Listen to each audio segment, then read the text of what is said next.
नमस्कार, आप देख रहे हैं हिंदू प्लैनेट चैनल। और आज मैं लेके आया हूँ कि गणेश विसर्जन आखिर क्यों किया जाता है और इसके पीछे का क्या वैदिक विज्ञान है। हम सभी को पता है कि गणेश चतुर्थी के दिन भगवान गणेश की स्थापना की जाती है और अनंत चतुर्दशी के दिन मतलब आफ्टर 10 डेज गणेश जी की प्रतिमा का विसर्जन किया जाता है। लेकिन आज जो ये प्रथा चल पड़ी है, शायद यह उचित नहीं है और यह एक विभत्स रूप धारण कर चुकी है। कहीं ना कहीं हम अपने स्टेटस सिंबल को दिखाने के लिए, अपने आप के नाम को चमकाने के लिए, लोगों के दिखाने के लिए एक जो सुप्रथा थी उसको हमने कुप्रथा में परिवर्तन कर दिया है, विभत्स रूप धारण कर चुकी है। हमारे यहाँ जो प्रथाएं चलती हैं वह प्रथाएं कहीं ना कहीं समाज को, इस धरती को और एटमॉस्फेयर को शुद्ध करने के लिए, उन्हें बचाने के लिए, उनको सहेजने के लिए, संजोने के लिए बनाई गई थी, जो कि आज विभत्स रूप धारण करके इन सारी चीज़ों के ठीक विपरीत कार्य कर रही हैं। तो आज हम इसी कड़ी में जानेंगे कि भगवान गणेश की गणेश चतुर्थी के दिन स्थापना क्यों होती है, 10 दिन बाद अनंत चतुर्दशी के दिन विसर्जन क्यों होता है, विसर्जन तालाब व नदी में ही क्यों किया जाता है, और हम कौन से गणेश की स्थापना कर सकते हैं और उसका विसर्जन कर सकते हैं, साथ में हम जानेंगे। और आज मैं आपको एक और बात बताऊंगा कि आखिर इस प्रथा की शुरुआत किसने की। हम इसी विषय पर आज चर्चा करेंगे और आपसे करबद्ध निवेदन है कि वीडियो को शुरू से आखिर तक देखें, समझें और लोगों को आगे समझाएं भी, क्योंकि यह देश हमारा है, यहाँ की नदियाँ हमारी हैं, यहाँ के तालाब हमारे हैं, यहाँ के लोग हमारे हैं और आने वाली पीढ़ियाँ हमें गाली दें। इससे बेहतर होगा कि हम समाज के लिए कुछ अच्छा करें और अपने पूर्वजों को, ऋषियों की जो धरोहरों को कम से कम अगर हम सहेज ना पाएँ तो उन्हें बिगाड़ें तो ना। हम जो 10 दिन के लिए गणेश प्रतिमा का स्थापित करते हैं वह प्रतिमाएं एक्चुअली गोबर और खेत की और नदी की मिट्टी से मिलाकर बनानी चाहिए और वही मूर्ति एक्चुअली में मूर्ति नहीं, एक विग्रह स्थापना होती है। लेकिन अगर आप बात करते हैं कि विसर्जन की, तो हाँ, गोबर से, खेत की मिट्टी और नदी की मिट्टी से ही बनी प्रतिमाओं का विसर्जन करना हमारे यहाँ शास्त्रोक्त है, उचित है।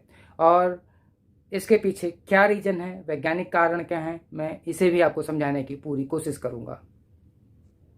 शायद हम सभी ने सुना भी होगा कि गोबर गणेश, जी हाँ, वह गोबर गणेश एक कहावत मात्र नहीं थी, बाकी आने वाली पीढ़ियों को याद रहे, शायद इस वजह से इसे एक कहावत के रूप में प्रचलित कर दिया गया, यह प्रचलन में आ गया। गोबर गणेश मतलब गोबर के ही गणेश बनाने चाहिए।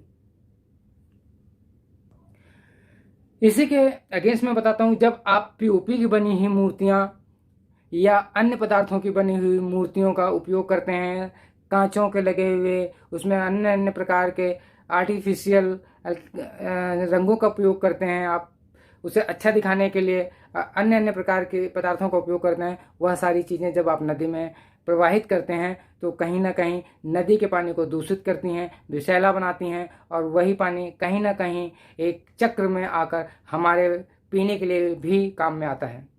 इस तरह से हम एक अच्छा कार्य करते करते अपने आसपास के एटमॉस्फेयर को, नदी को, पानी को दूषित करते हैं, इवन प्रदूषित कर देते हैं और वह हमारे सेहत के लिए भी और समाज के सेहत के लिए भी काफ़ी हानिकारक है। अब बात करते हैं कि यह प्रथा चालू किसने की। इस प्रथा को बाल गंगाधर तिलक जी ने इस प्रथा को चालू किया।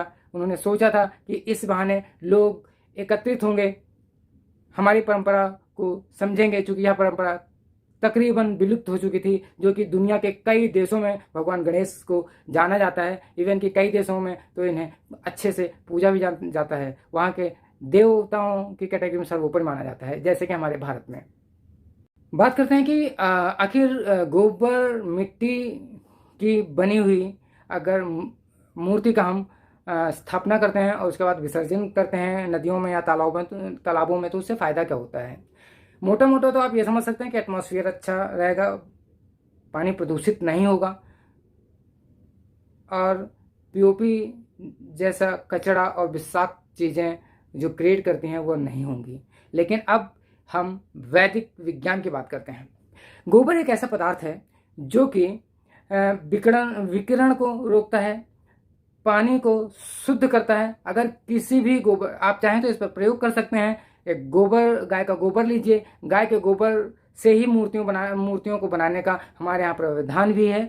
और अब बताते हैं कि आप गाय का गोबर लीजिए, उसको सुखा लीजिए 10-12 दिन 15 दिनों तक, और उसके बाद जब वो बढ़िया सा सूख जाए उसे दबा दबा कर ठोस कर लें ज़रा सा, और उसके बाद उसे आप किसी घड़े में पानी में डाल दें। आप देखेंगे कि वह गोबर गलेगा नहीं, और उस पानी में जो भी विशुद्धियां हैं उनको पहले पानी को टेस्ट करवा लें, उसके बाद उस घड़े में भरें, उसके बाद गोबर को डाल दें, और उसके बाद उस पानी को थोड़ा सा लें, सैंपल के तौर पर दोबारा आप लाइब्रेरी में भेजें, और आप पाएंगे कि उसमें जो भी हानिकारक तत्व थे वो सब कुछ खत्म हो चुका है। वह पानी एकदम बढ़िया और पीने लायक है। और हाँ, गोबर की उसमें महक भी नहीं होगी, कोई उसमें किसी तरह का कुछ भी नहीं होगा। पानी जो अगर थोड़ा बहुत गंदा होगा वो भी एकदम क्रिस्टल क्लियर हो जाएगा। इसके पीछे शायद यही रीजन रहा होगा हमारे बुजुर्गों का, वैज्ञानिकों और ऋषियों का, कि अगर हम इस तरह से, चूंकि हम जो विग्रह या मूर्ति बनाएंगे गणेश जी की, वह सूखे उपले की या गोबर की ही बनाएंगे, और ठोस होगी, और वो काफ़ी दिन सूखी होगी, और उसके बाद जब उसे हम पानी में डालेंगे तो वह नदी के पानी को शुद्ध करेगी। साथ में पैसे फेंकने का भी एक रिवाज, एक प्रथा थी। उस प्रथा के पीछे का रीजन ये था कि वह उस समय पर जो पैसे होते थे वो तांबे के होते थे या चांदी के होते थे। तांबा पानी को शुद्ध करता है। शायद आज हम महंगे महंगे ग्लास और पानी के कुछ पात्र लेते भी हैं कि उसमें शाम को हम पानी रखेंगे और उसके बाद पियेंगे तो हमारी बॉडी ठीक रहेगी, शुद्ध हो जाएगा, उससे टॉक्सिकेंट निकल जाएंगे हमारी बॉडी से। वो चीज़ वो नदियों में फेंक कर पूरी नदी के पानी को वो जो है शुद्ध करते थे।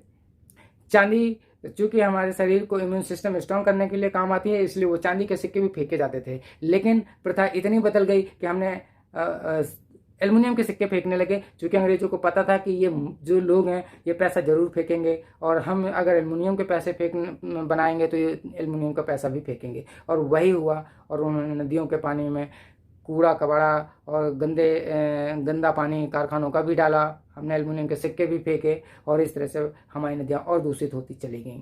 आज कंडीशन यह है कि देश में कई हजार करोड़ का व्यापार चल रहा है आरओ का, जो कि आरओ पूरे पानी को बर्बाद कर देता है। आप समझने की कोशिश करें कि कहाँ से और कहाँ तक मार की जा रही है ये मल्टी लेवल मार्केटिंग और मल्टी नेशनल कंपनियों के द्वारा। गाय के गोबर की मूर्तियों को बनाने का और उन्हें विसर्जित करने का एक बहुत बड़ा कारण, वैज्ञानिक कारण ये रहा कि जब सूखे हुए गोबर की मूर्ति धीरे धीरे धीरे धीरे गलेगी और पूरे नदी के पानी के तलहटी में, चूंकि गोबर जो है ऊपर नहीं आता है, वो नीचे की तरफ बैठता है, यह उसकी एक प्रकृति है।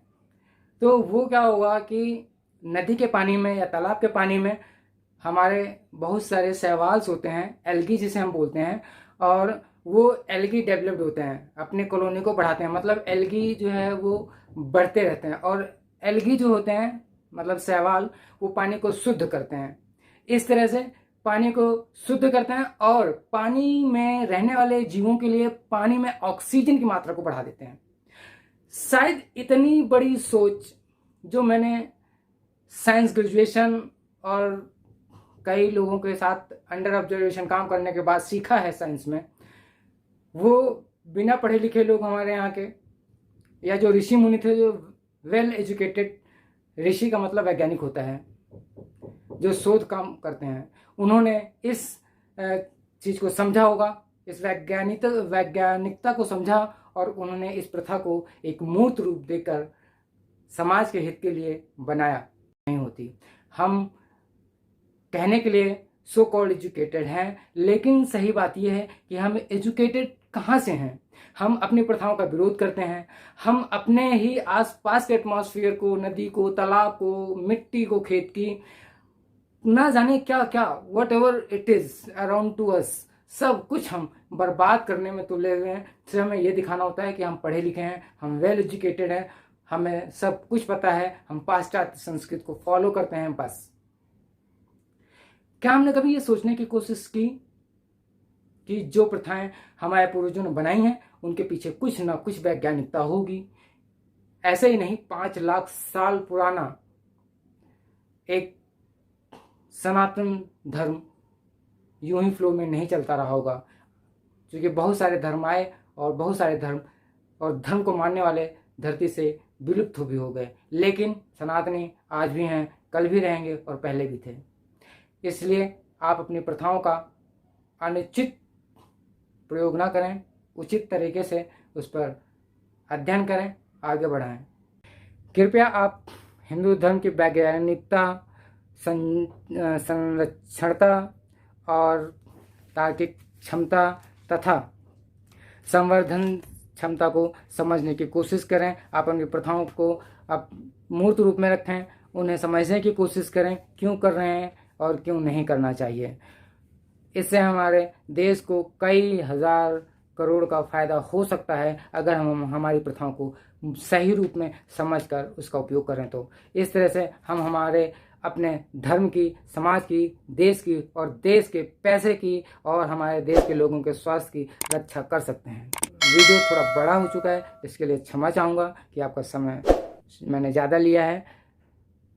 अगर आपको किसी भी प्रथा के ऊपर कोई क्वेश्चन मार्क है, समझ में नहीं आया है, कृपया आप कमेंट्स करें, बताएं। मैं उस पर एक वीडियो बनाऊंगा, वैज्ञानिक तर्क दूंगा, वैदिक तर्क दूंगा, शास्त्रों से तर्क लाके आपको देने की कोशिश करूंगा। लेकिन आप मुझे बताएं, मेरे साथ शेयर करें। आपका समय शुभ हो। धन्यवाद।